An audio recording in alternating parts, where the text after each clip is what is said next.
de Daniel 3. ¿Sí? Entonces, el fin.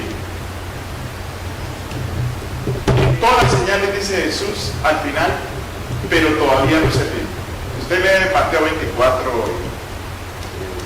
y otros capítulos de la Biblia, en Marcos y en Lucas, cuando el Señor habla del fin.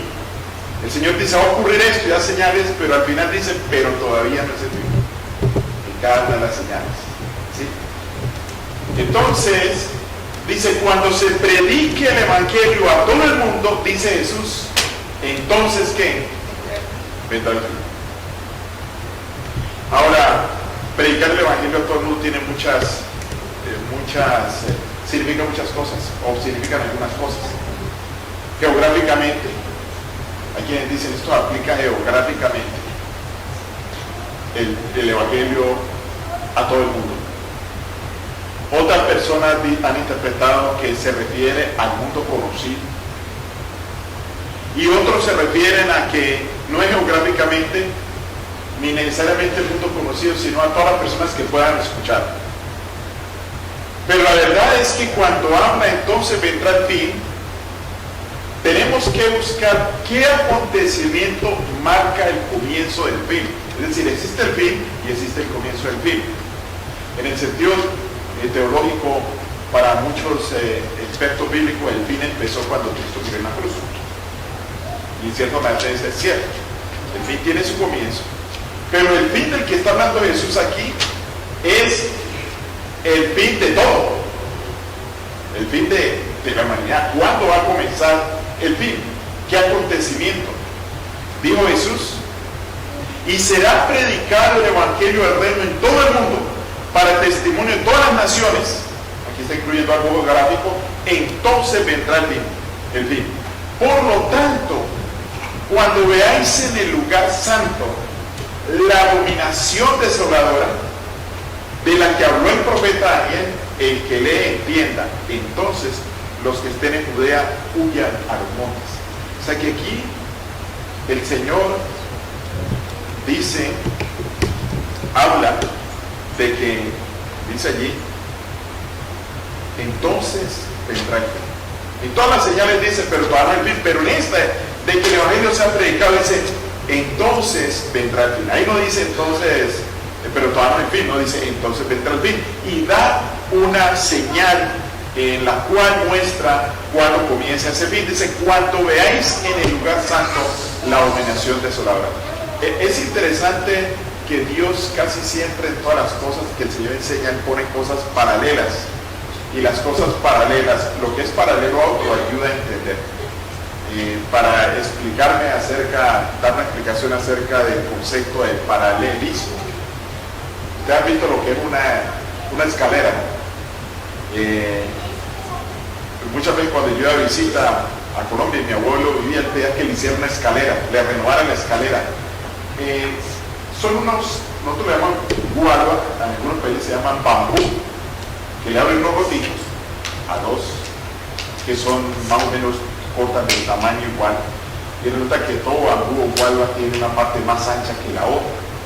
Y siempre la parte más ancha se utiliza para abajo, o sea que se ponen los dos, el gualua o bambú como bambú, se pone de tal manera y se le abren roticos y luego le pasa una madera que va al otro lado, no sé si me imagino que están familiarizados con eso, y se pega con alambre.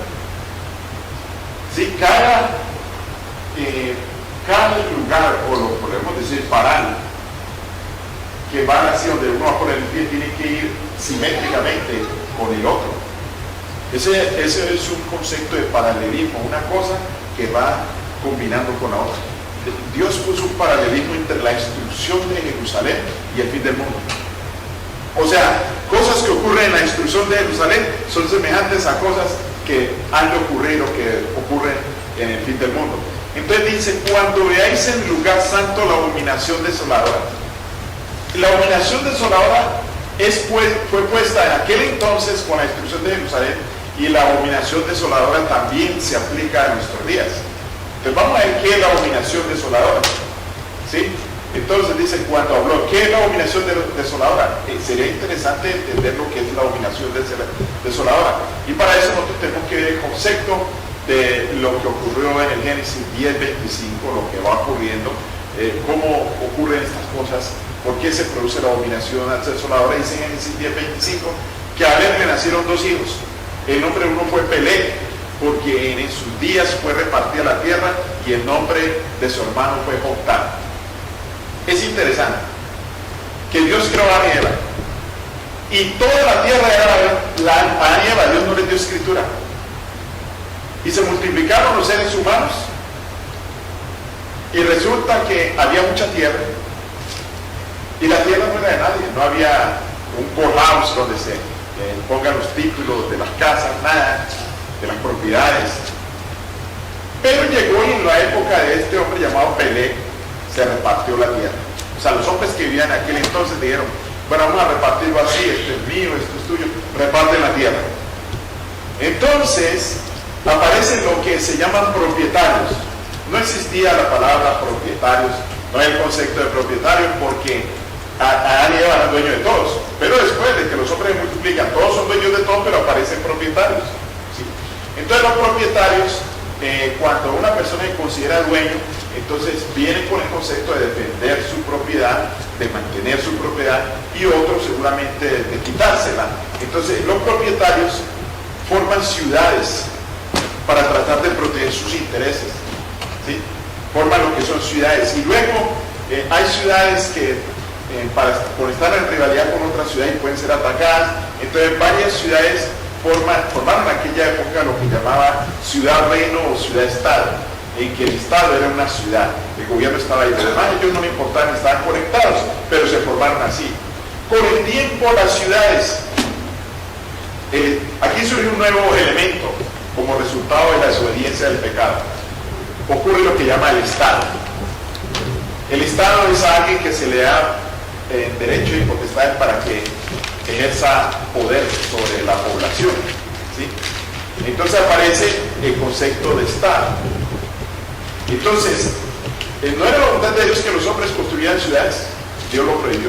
No era la voluntad de Dios que existiera un Estado. Al principio no era la voluntad de Dios. Por eso dice en Génesis 1:28, y bendijo Dios, y los bendijo Dios y les dijo: fructificar, multiplicados y llenar la tierra, esparcidos. O sea, el Señor le dijo a Adán y Eva: cuando ustedes se van a multiplicar, pero cuando se multipliquen, espárzanse. En otras palabras, no los quiero en un solo lugar, dispérsense, espárzanse. Así que Caín fue contra la voluntad de Dios. Fue el primero que construyó una ciudad. Dice: y conoció Caín a su mujer, la cual concibió y dio a luz a Enoc, y edificó una ciudad, y llamó el nombre de la ciudad el nombre de su hijo Enoc. Y déjeme decirle, en la Biblia hay 2 Enoc, aunque aquí tenemos otro Enoc, ¿sí? Se llama Enoc. En la Biblia la descendencia de Caín tiene un Enoc, pero en la descendencia de Set está el Enoc que ascendió al cielo. Y dice que, y edificó, o sea que Caín edificó una ciudad y llamó el nombre de la ciudad el nombre de su hijo Enoc. O sea, la primera ciudad que se conoce se llamaba como Enoc. En inglés sería Enoc City, llamada Enoc, la primera ciudad. Entonces, la orden continuó siendo esparcidos. Después del diluvio, cuando solo quedó una familia, Noé, después del diluvio, Noé, su esposa, sus 3 hijos y la esposa, 8 personas, el Señor nuevamente le volvió a decir, y dice: bendijo Dios a Noé y a sus hijos, y les dijo: fructificar, multiplicaos, llenar la tierra. En otras palabras, esparcidos, espárzanse.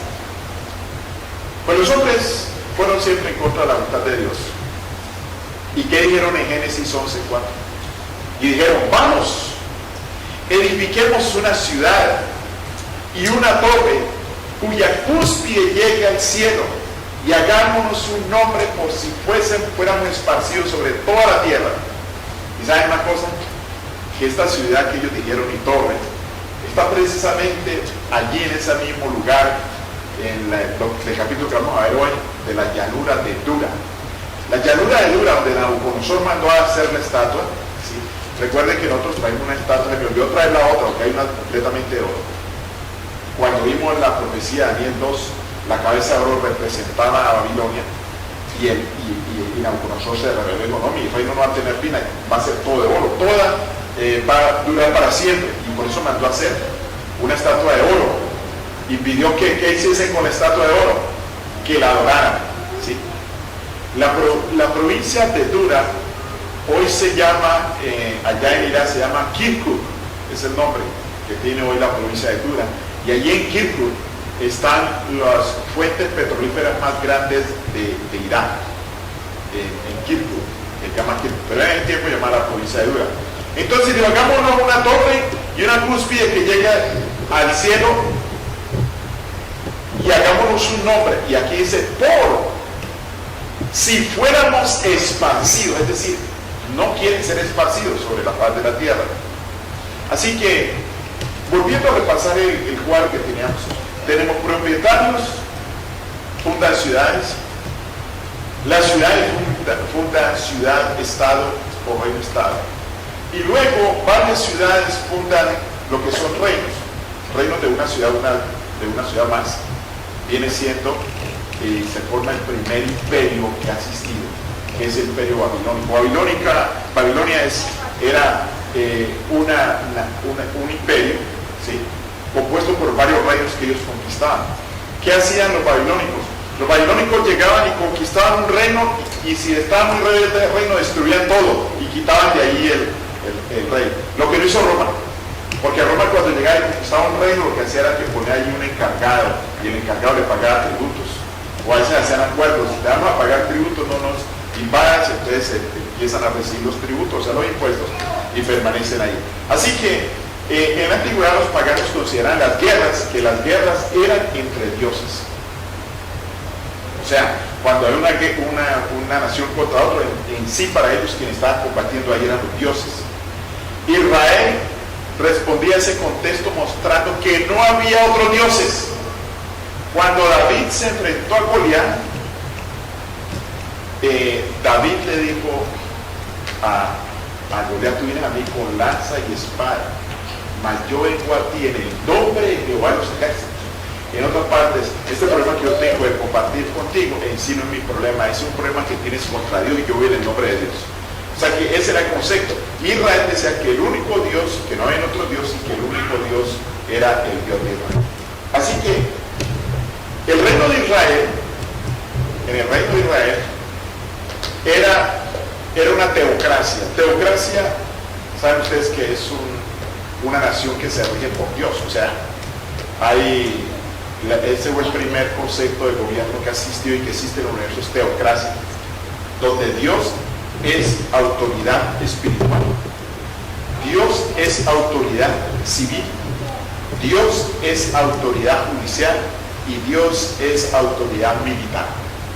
Teocracia es cuando Dios gobierna en todos los aspectos, y en Israel había una teocracia. Ahora, fuera de teocracia hay otros tres tipos de gobierno, que está la monarquía. En la monarquía hay un rey, y el rey es el que gobierna. O sea, tenemos teocracia, monarquía. Y fuera de la monarquía hay lo que se llama un tipo de república. La primera república fue Roma, donde por primera vez hubieron senadores, un gobierno, un sistema republicano de gobierno, ¿sí? Sistema republicano de gobierno donde hay un senado, ¿sí?, donde hay representantes, y luego viene lo que nosotros conocemos hoy en día, y que se gana a través de elecciones, que es democracia. O sea, el gobierno de democracia es por voto popular, un sistema de democracia, voto popular. Y también han existido en el mundo gobiernos de dictaduras, donde un hombre es el que manda todo, y él es toda la autoridad, y él es el que impone leyes, y nadie puede hacer nada. O sea, entonces, en este gobierno de Israel era un gobierno teocrático. Entonces, un estado teocrático donde la iglesia y el gobierno están unidos, así existía Israel. Pero en este tipo de teocracia, donde Dios verdadero es el que está gobernando, pues no hay ningún problema. Pero la decisión del pueblo de tener un rey limitó a Dios en esa forma de gobierno. ¿Qué ocurre? Empezaron a decir: queremos rey, queremos rey, queremos rey. Y Dios les permitió tener rey. Y ahí terminó la teocracia, y debido a todo el mal manejo de los reyes, finalmente el cautiverio, aunque había reyes, todavía la parte civil, judicial y militar era venía de parte de Dios. Y cuando terminó, fueron llevados los israelitas en cautiverio, el Estado teocrático de Israel terminó. Y no será posible otro hasta que después de que Cristo venga. No hay un Estado teocrático con el Dios verdadero. Sí existe el Estado teocrático hoy en día y han tratado de imponer, o sea, donde gobierna un Dios. Por ejemplo, en Irán es un Estado islámico, donde aunque tienen sistema de gobierno y representante y todo eso, los ayatolas que sirven a un Dios llamado Alá son los que manejan ahí el gobierno. Eso es lo que quieren hacer entre Siria e Irak, por ISIS, que significa Irak, Syria, Islamic State. ¿Sí? Entonces, pero en cuanto a Israel, el Estado teocrático terminó cuando fueron llevados en cautiverio. Entonces, la desobediencia de Israel lo llevó a ser parte del imperio babilónico, del primer imperio que existió, pero sin ser reino. Ya quedó desolado completamente todo el lugar donde estaba Judá. ¿Sí? Entonces, los imperios Babilonia, Medo-Persia y Grecia, la religión estaba unida con el Estado. Recuerden, la estatua de Daniel 2 que vimos, Babilonia era la cabeza, Medo-Persia el pecho y Grecia el vientre y los muslos. Estos tres imperios, el Estado y la religión estaban como unidos. Fue el Imperio Romano el primer imperio en introducir el concepto de separación iglesia y Estado. El Estado es un Estado que gobierna, pero no tiene nada que ver con religión. Y la religión, para los romanos, debe tener sus prácticas, pero no debe tomar las riendas o los roles del Estado. ¿Sí? Por ejemplo, el impuesto es un asunto de Estado. ¿Sí? Y la pregunta que se hizo era si se va a pagar o no impuestos. La mujer adúltera era un asunto religioso y la pregunta era si la mataban o no. ¿Sí? Por intereses políticos y militares, el Imperio Romano abandonó esta práctica de separación iglesia-Estado. Pero en la época de Jesús se conocía ese concepto de separación iglesia y Estado. Entonces los discípulos fueron perseguidos en Hechos de los Apóstoles. Los cristianos fueron perseguidos durante el Imperio Romano. Los verdaderos cristianos fueron perseguidos por la unión de la Iglesia Apostólica Romana y el Imperio Romano en la llamada Santa Inquisición. Recuerden que no solo los cristianos, los judíos también fueron perseguidos en la llamada Santa Inquisición. En nuestro mundo actual, la Declaración Universal de los Derechos Humanos, ¿sí? En los artículos que hablan de la libertad religiosa, que son los artículos 2, 6, 18, 19 y 20, es una declaración que está en la biblioteca. Yo cargo una pequeñita, una declaración que hicieron, habla de la libertad religiosa. La libertad religiosa hoy depende de la consolidación o diferencias de las leyes de cada nación con la Declaración de los Derechos Humanos Universales. Hasta no hace muy poco todavía, mire la gran diferencia. En Estados Unidos, para hacer protestas hay que pedirle un permiso a la ciudad y la ciudad permite que se haga protesta. En Cuba, por mucho tiempo en Cuba, se prohibió el culto. Para tener un culto había que pedirle permiso al Estado. O sea, pedir permiso para orar a Dios. O sea que estas son las diferencias que han prevalecido en el mundo, aunque han habido ciertos cambios. Entonces, como decía antes, la iglesia, ¿sí? Es un poder, tiene poder de persecución espiritual. Vamos a decir, una iglesia que no es fiel a Dios, y la iglesia romana tenía poder para hacer una persecución como espiritual. El Estado tiene autoridad o poder para hacer una persecución física, política y militar. O sea que ambos poderes tienen cierto, cuando actúan más, si quieren actuar más, tienen poder. ¿Sí? La iglesia tiene autoridad, las diferentes iglesias que existen tienen autoridad. Por eso cuando una iglesia, una persona no está conforme a esos principios de esa iglesia, sea la iglesia que sea, la iglesia ejerce tu autoridad censurando o borrando. En este caso, en la iglesia de Roma había una persecución, solo tenía el principio de poder espiritual para perseguir. Pero ¿qué sucede? Cuando el Estado, ¿sí?, y la iglesia se unen, conforman una la fuerza contra la falsa adoración, por ejemplo. Fuerza y falsa adoración. Porque la iglesia romana tiene una falsa adoración. Y es algo que nosotros vemos, que vamos a ver en el caso del capítulo 3 de Daniel. La unión de la iglesia y el Estado, que es unión de fuerza y falsa adoración, es una amenaza para los verdaderos adoradores. Y eso es lo que ocurre aquí con Babilonia. En Babilonia el rey tenía poder de Estado y también religioso. ¿Sí? Entonces, ¿qué ocurre? Líderes cristianos en la época media se unen con el emperador dios adorador del sol, el sistema pagano Júpiter, se unen y entonces crean lo que llama la iglesia cristiano-pagana. Es una iglesia formada con cosas del cristianismo que tomaron y cosas del paganismo, y se forma una iglesia cristiano-pagana. ¿Sí? Entonces, es una iglesia impuesta en el territorio imperial, por eso se llamaba romana. Aunque no me gusta decir nombre, pero tengo que decir el concepto. La iglesia que le llamaron católica, católico significa universal, de ahí viene el nombre, universal en todo el imperio. Católica, o sea, iglesia universal romana, porque fue creada por el imperio romano uniendo dos conceptos, dos religiones. Apostólica, porque nombran a los apóstoles, aún más a Júpiter, la estatua de Júpiter en Roma, le cambiaron el nombre, le pusieron Pedro.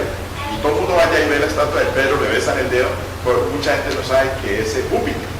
Simplemente le cambiaron el nombre a Júpiter, a la estatua de Júpiter, y le pusieron Pedro. De hecho, Pedro jamás, la Biblia, que ha conocido Roma. Entonces, esta es una iglesia cristiano-pagana, ¿sí? Y entonces, volvemos ahora a este concepto para ir entendiendo lo que es la abominación desoladora y el tiempo, y el fin del tiempo. Entonces, volvamos a repetir el versículo: y será predicado este evangelio del reino a todo el mundo para testimonio de todas las naciones, y entonces vendrá el fin. Por tanto, cuando veáis en el lugar santo, o sea, hay algo santo, donde se le pone la abominación desoladora de la que habló el profeta Daniel, el que le entienda, entonces los que estén en Judea huyan a los montes. Cuando la Biblia dice el que le entienda, Jesús está diciendo el que le entienda. Y Daniel también decía en Daniel, el que le entienda. Cuando habla del número del 666. Entonces, cuando la Biblia dice el que le entienda, la Biblia está mostrando algo que requiere profundidad, que no es algo que se puede entender abiertamente. Entonces, ¿qué sucede? ¿Qué es la abominación desoladora? ¿Cómo se produce la abominación desoladora? Jesús dijo que Daniel habló de la abominación desoladora. Ahora vamos a comparar algunos versículos para llegar a entender qué es la abominación desoladora y cómo se va a manifestar. Y dice: se levantarán de su parte tropas, dice Daniel, que profanarán el santuario y la fortaleza, y quitarán el continuo sacrificio y pondrán la abominación desoladora. La abominación desoladora es algo que reemplaza a algo bueno. Por ejemplo, la abominación desoladora reemplaza la verdadera oración. Y entonces Daniel introduce el concepto de tropas profanando. O sea, vamos a tener en claro ese concepto cuando lo comparemos con los versículos del Nuevo Testamento. Pues tropas que profanarán significa la intervención por la fuerza a la verdadera adoración. O sea que la abominación desoladora es algo que interviene por la fuerza hacia la verdadera adoración. Prototipo: Caín y Abel. Falsa adoración: Caín contra la verdadera adoración que efectuaba Abel.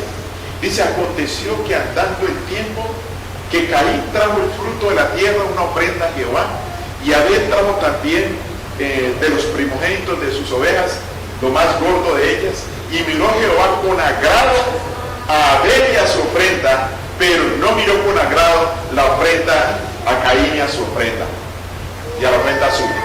Hermanos, ¿saben una cosa? Hay gente que no entiende este capítulo, porque hay gente que dice, ve el capítulo y no saben que entre un versículo y otro pasan muchos años y ocurren muchas cosas. Dice que Adán conoció a su mujer y nació Caín y Abel, y alguien dice, pero mire, tan rapidito, unos bebés fueron a presentar sacrificio. No estaban bebés cuando fueron a presentar sacrificio. Aún más breve, más lejos, eran cabezas cabezas de familia, patriarcas. Porque en el contexto bíblico quienes presentan los sacrificios son los patriarcas. Si ellos no fueran patriarcas, ellos no hubieran presentado el sacrificio, era Adán, el patriarca, el padre de familia, pero estos eran padres de familia. Ya ha pasado tiempo, eran patriarcas y presentan la ofrenda. El uno lleva lo mejor de la tierra, haciendo las cosas como él quiere. Y él podría decir esto, trayendo lo mejor. Y el otro llama un cordero. Aunque la Biblia no lo dice, porque no está aplicado, pero en el contexto bíblico, sabemos que por el Antiguo Testamento, el Nuevo Testamento, que lo que Dios tuvo que haber pedido a ellos fue el sacrificio de un animal, porque el sacrificio de Caín no iba a ser aceptado, porque sin derramamiento de sangre no hay remisión de pecados. Unas frutas no iban a representar a Cristo, pero sí un cordero. Ahora, Caín era agricultor y Abel era cuidaba ovejas. Caín puede haberle dicho, hacer un trueque, ¿no? No necesita moneda, te compro, o sea, en trueque, te doy frutas, dame un cordero. Pero él no lo hizo. Él quiso hacer una oración como él quería. Entonces miren aquí, Caín trajo el fruto de la tierra. Y en la parte verde coloqué, pero no miró con agrado Dios a la ofrenda de Caín. ¿Por qué? Porque era un fruto de la tierra, no siguió las instrucciones de Dios. Entonces dice, y se ensañó Caín en gran manera y decayó su semblante. Entonces Jehová dijo a Caín, ¿por qué te has ensañado? ¿Y por qué ha decaído tu semblante? Y si bien lo hicieres, no serás enaltecido. Y si no hicieres bien, el pecado está a la puerta. Con todo esto, a ti será su deseo y tú te enseñorearás de él. Si Caín no hubiera matado a Abel, Caín era el primogénito. Y Caín iba a tener supremacía sobre Abel. Pero la Biblia dice que él lo invitó y dijo, Caín a su hermano Abel, salgamos al campo. Y aconteció que estando ellos en el campo, Caín se levantó contra su hermano Abel. ¿Y qué hizo? Lo mató. O sea que Abel fue el primer verdadero adorador que sufre persecución física, en este caso la muerte. Abel fue el primer mártir a manos de un falso adorador, donde la falsa oración se une con la fuerza. Recuerden, falsa oración y fuerza va en contra de los verdaderos adoradores. Así que el falso adorador, fuerza física, igual amenaza a la libertad religiosa. Falso adorador más fuerza física, amenaza a la libertad religiosa. Falso adorador, una iglesia falsa, más unida al Estado, a los gobiernos o al gobierno, amenaza la libertad religiosa. No existía lo que hoy conocemos como Estado, pues aún la tierra era de todos, o sea, todavía no ha llegado el versículo que leímos que era Pelé. Entonces, a través de la historia, los falsos adoradores se han unido a la fuerza de gobierno Estado, a los gobiernos, a los reinos, para, a través de esta unión, perseguir a la verdadera religión, los verdaderos adoradores. Va a ocurrir. Y esto es lo que ocurre en el capítulo 3. Nabucodonosor no ve con buenos ojos una estatua que tiene 4 metales y habiéndole dicho que lee la cabeza de oro. Entonces Nabucodonosor manda hacer una estatua alta de oro, posiblemente sus consejeros influenciados. Saben que los gobernadores tienen sus asesores, sus consejeros, y hay gobernadores que en su maldad sus consejeros le aconsejan maldad. Hay gobernantes que unen su estado alcohólico con los consejeros. Este mundo ha estado gobernado por hombres que han sido alcohólicos. Aún más, no quiero mencionar, pero ha estado dominado en cierta parte, o ha sido dominado en cierta parte del mundo, aún por hombres viciosos. Hay hombres por ahí en el lejano oriente que han gobernado a través de los, y han gobernado estando bajo los efectos del opio. No sé si ustedes han oído hablar de una droga que se llama opio, una planta que cultiva por ahí. No solo ha habido hombres que gobiernan a través de uniéndose al opio, inspirados por el opio, y otros por el licor, como en algunas naciones europeas y reinos que sucedieron, y otros, vamos y tiramos por la marihuana. Es una realidad. Los hombres que gobiernan, sus hábitos dependen mucho de cómo va a gobernar. Y así decía, hay un proverbio que dice, bienaventurado el pueblo cuando su príncipe que pone cuchillo a qué, a su apetito. Hay un proverbio así. En este caso Nabucodonosor era un hombre fuerte, era un reino que la Biblia lo presenta como un reino que sirvió y alimentó a otras naciones. Pero Nabucodonosor lo aconseja y él se pone a pensar, ¿cómo es posible que mi reino vaya a terminar? Y seguramente alguien le dijo, majestad, hazte una estatua completa de oro porque ese metal representa a tu reino. Y él manda hacer una estatua de oro allá en Kirkuk, lo que hoy es Kirkuk, que era la provincia de Ura. La hizo allí. Y dijo que iban a tocar instrumentos musicales y reunió a todos los sátrapas. Sátrapas, muchos de ellos eran extranjeros porque eran sobre provincias extranjeras, sátrapas de todo el... ¿sí? Y era como decir Nueva York, una ciudad cosmopolita donde hay de todas partes del mundo, los hace reunir. Y él dice que deben de ahora esta... Ya nosotros sabemos qué pasa, pero vamos a seguir introduciendo aquí los que suceden. Caín, falso adorador, se une a su fuerza y manda al verdadero orador a Abel. Los caldeos,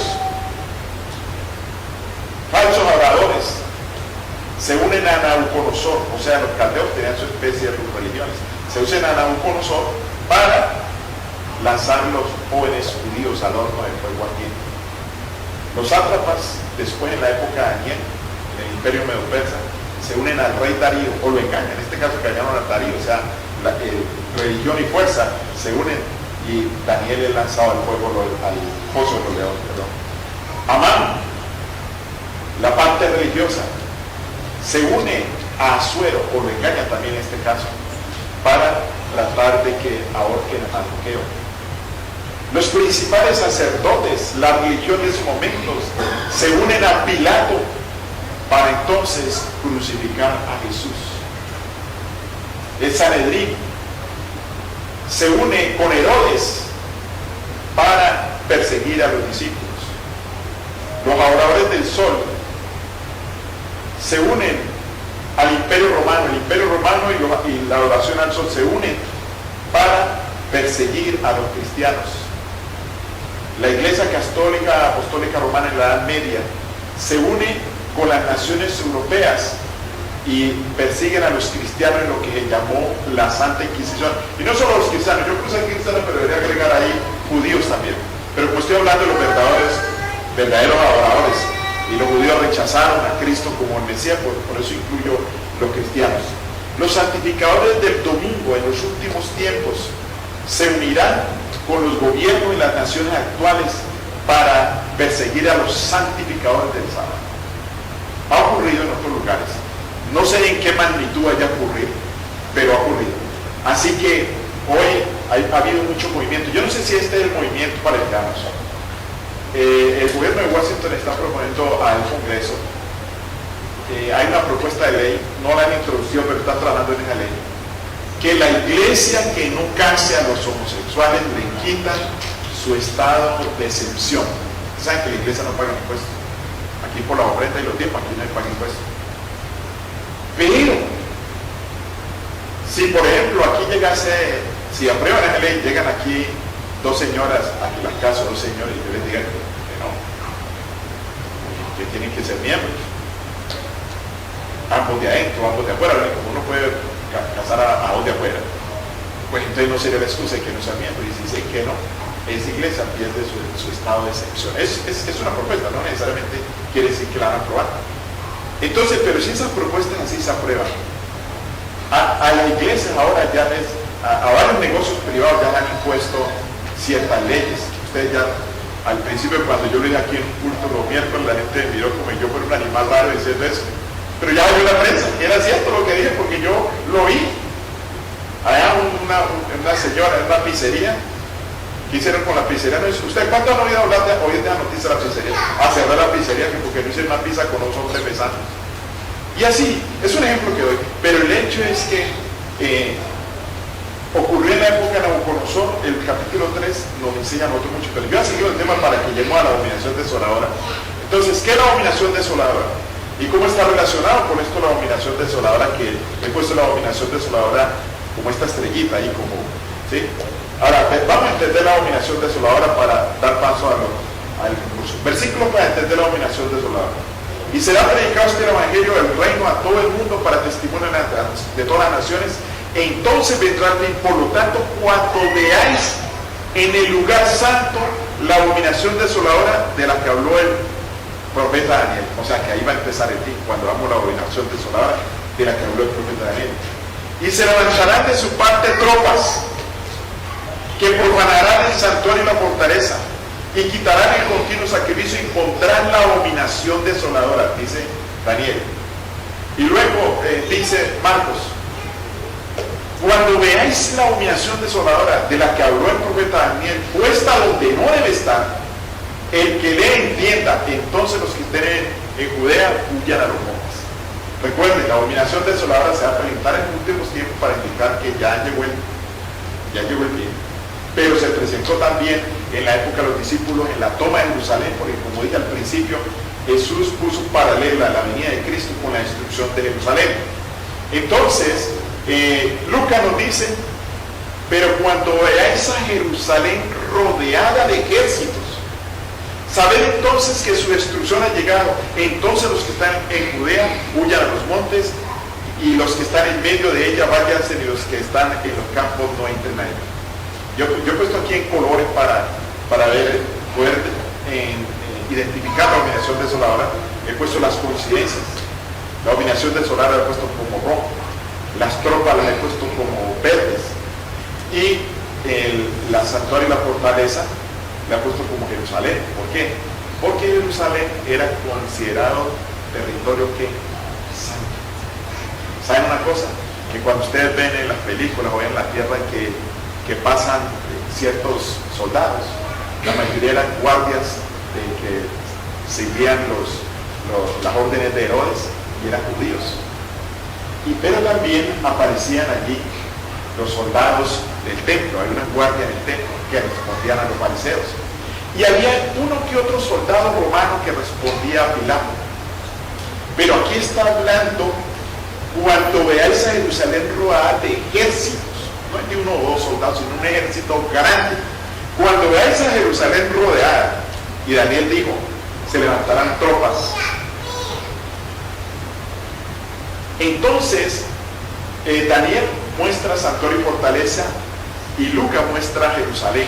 Jerusalén era considerada territorio santo, y este territorio santo no tiene por qué ser rodeado de tropas. Entonces, ahora viene José. La interpretación bíblica ahora sí de la abominación desoladora de Mateo 24, ¿sí? Daniel, Lucas y Marcos enfatizan tropas. Luego, Lucas y Daniel enfatizan invadiendo el lugar santo. Jerusalén es tierra santa, rodeada de ejércitos. Entonces, ¿qué va a suceder?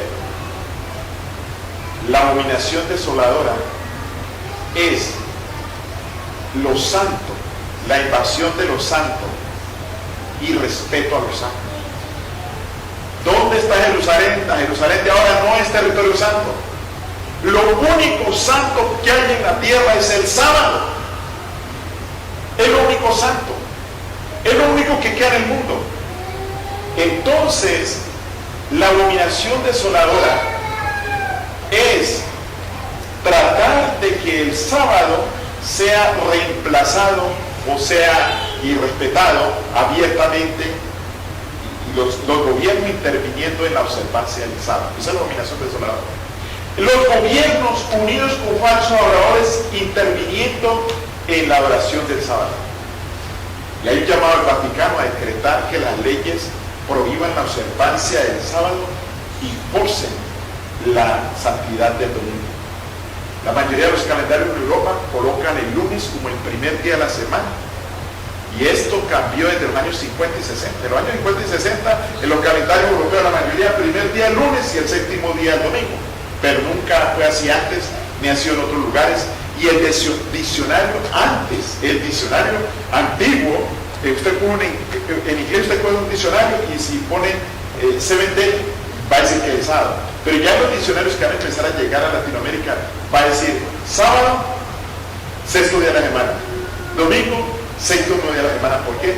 Porque ya el calendario dominical que ha estado en algunos lugares de Europa, ahora, dentro del lunes de primero y el domingo de séptimo, ahora ya es parte del lenguaje castellano.